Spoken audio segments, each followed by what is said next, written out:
yaşındayız da geldi gitti ay.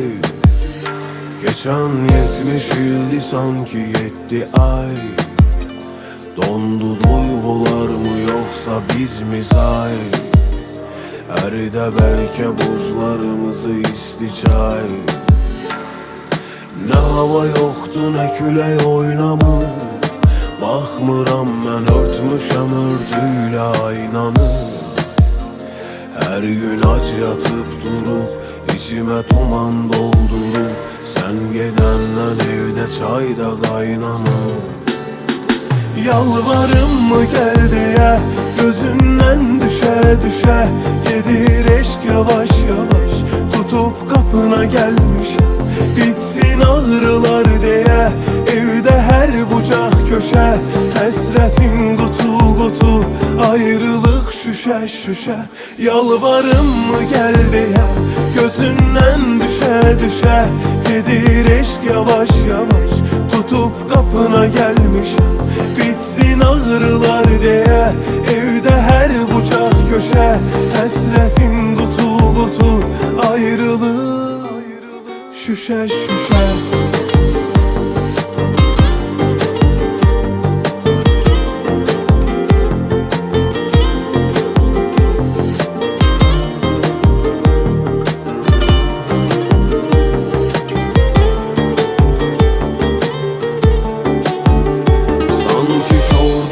Gözlerim dilimde lav.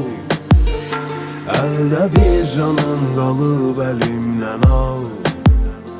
İstesen buyur yolun açık, soruşma fikrimi. Mənə kalsa gitme burada benle kal. Bu son hakkın başka gözleme. Sen şehir sense bu coşkun deniz mənəm. İleri gitme çok gurur ezmerem.